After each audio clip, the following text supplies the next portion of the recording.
Michele Mazelleغ. I'm an African American speaking directly about some African Americans who love to share on social media misinformation, stuff that's not true, double standards about the people from the continent of Africa and about the continent of Africa. Now, I'm not here to shame those people. I'm just here to challenge the narrative in order to continue to bridge the gap between African Americans and people from the continent of Africa. Someone has to do it. That person is me, Michele Mazelleغ. So welcome to my channel.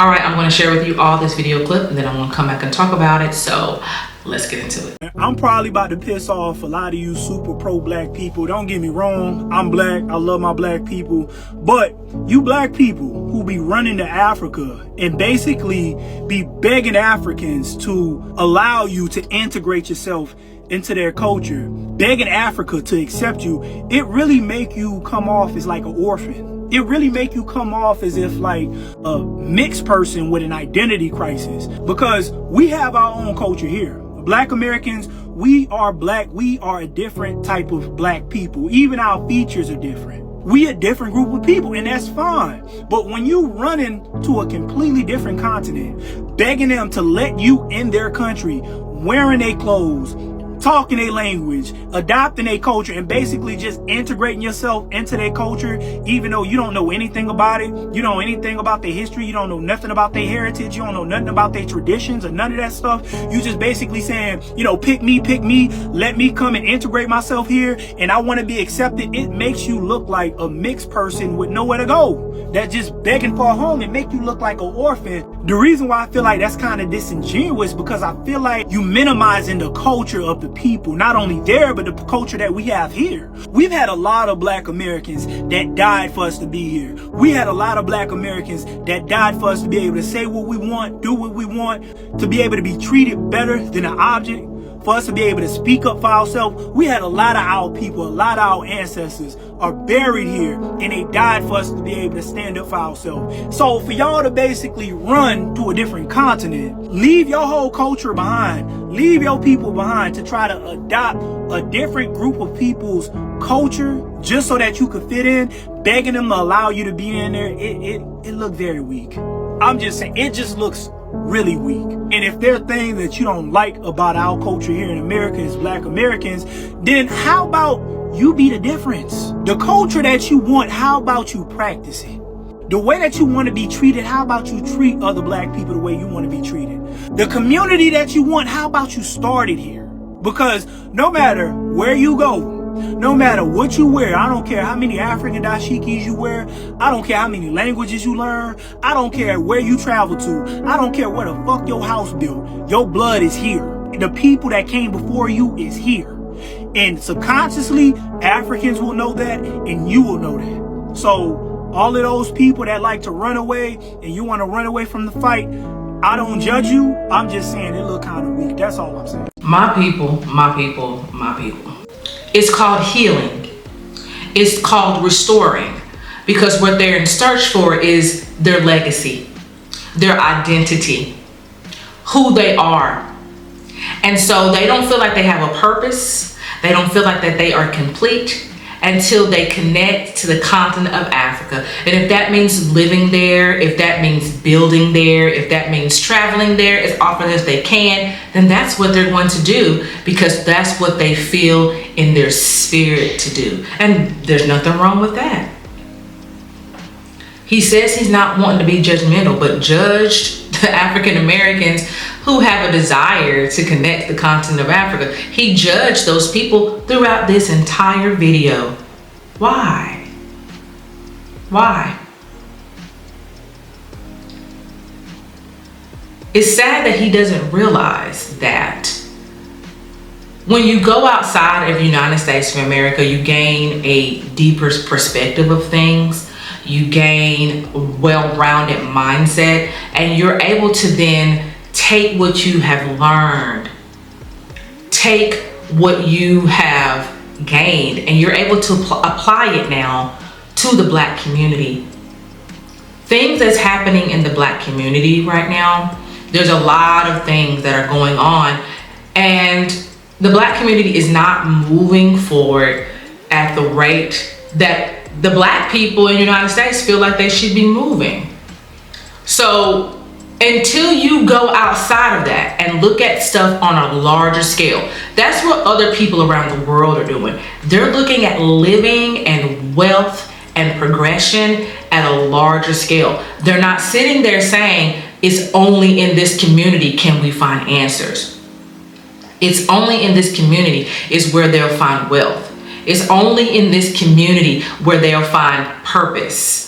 They realize if it's not happening in the community that they're a part of, in the country that they currently live in, then somebody needs to go out and look on a larger scale. That's how the rest of the world is looking at it. They're not looking at it trying to be a traitor to their community simply because they're seeing things in the lens that maybe the people in their community isn't seeing. And the people in their community are supportive of that. So why can't you be supportive of these African Americans who have a connection to the continent of Africa? What is the problem? You don't think that these African Americans can still give to their communities? You don't think that they can still,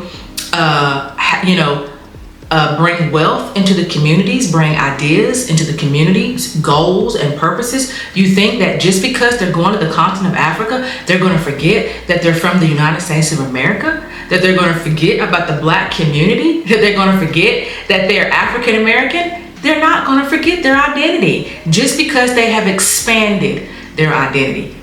They're not trying to erase it. They're trying to expand it. And that would include the continent of Africa. Weak? Really?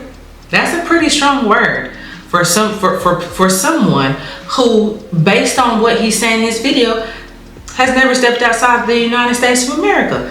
That to me is weak-minded, because you've taken on the perspective of the United States of America when it comes to black people, to put into our minds that we shouldn't do. We shouldn't expand. We shouldn't move forward. We shouldn't try new things. We shouldn't connect outside of ourselves to make it seem as though people in the other parts of the world are not going to be accepting, that they're not going to like us. That's what's ingrained in black people in the United States, that we're not going to be able to be prosperous anywhere else. We're not going to be able to do anywhere else. The only place that we're going to be able to do in is in the United States, in the black community. This is all you got. And the way he's talking, as if you don't you leave old master's country, don't you leave master's country, don't you leave that. I mean, that's the type of attitude that he has, as if this country, when it comes to black people in the black community, when it comes to laws that should be passed, when it comes to all of these resources that should be pouring into the black community, and it's not. Sometimes people get tired of fighting. They get tired of marching. They get tired of voting. They get tired of protesting. They get tired of that, and they want something different in their lives. And if they feel like the continent of Africa is going to bring it to them, who are you to make them feel guilty about wanting to see something new, to feel something new, to identify with something new, to connect with something new, and you call them weak because it's something you don't want to do. It's something you have no desire to do. And that's okay. Like you said, that's okay. You have the right to feel the way you want to feel, but there's a problem when you start labeling people based on their decisions, based on what they would like to do, based on what they feel is right for them. Traveling to the continent of Africa, investing in the continent of Africa, connecting to the continent of Africa doesn't make you weak, my people. It doesn't make you weak. What it does, it gives you a new mindset. It uplifts you. It lets you understand that there is more story out there than struggle. Sometimes in the black community, people think that the only way you can be black enough is for you have to struggle. You have to go through tribulations. No, you don't. There was life before those struggles. There was a whole life before that struggle. And if you want to understand that life and you want to connect to that life, then yes, go back to the continent of Africa, see for yourself, feel for yourself, make the decision on your own, and don't let anybody tell you or guilt trip you into thinking that that is the wrong decision. It's not. He talks about the ancestors, and our ancestors, the civil rights leaders. It's sad that we don't have any of those types of leaders in this day and age, but they knew the importance of the continent of Africa, and they made sure the black community knew it all the time. Dr. King, Malcolm X, Muhammad Ali, Maya Angelou, W.E.B. Du Bois. I mean, these are prominent civil rights leaders during that time, and they never let black people forget where they came from. Now that the generations are moving forward, now you all are trying to be like, some of you all are trying to be like this man in the video and trying to erase a continent that is the foundation of who we are. It's the foundation. Us being slaves in the United States, our ancestors being slaves in the United States, 1619, that's part of the foundation. The other part of that foundation is the enslaved Africans. You can't erase them. They're there. Real strength isn't suffering, it's healing. And it's sad that he thinks it's weak to reconnect. It's sad that he thinks it's weak to be able to experience something different outside of the norm, because he doesn't want, maybe he's fearful of traveling, maybe he's fearful of going to the continent of Africa, and he wants to instill that fear in other black Americans, and then he wants to label it as being weak. But the strength comes from going outside the norm, from understanding that sometimes things come in a package that you didn't think it was going to come, and maybe that package is the continent of Africa. Maybe that's where your purpose is leading you to. Maybe that's where life is leading you as an African American. And if that's the case, you need to follow it. You need to follow it and see where it takes you. You're always able to come back to the United States of America to bring back what you have gained, to bring back the wealth that you could have accumulated, to bring back that new perspective, and to bring back that new energy that you would have gained from just experiencing something outside of the United States of America. That does not make you weak. That makes you strong in the face of struggles, that makes you strong in a community that wants to make you feel guilty for being different, doing different, and to actually say to others that there is positivity on the continent of Africa, whether you think it is or not. All right, that is all I have to say about that. I am Michele Mazelleغ. Thank you all for watching. Make sure you like and subscribe, and I will see you on the next video. Bye.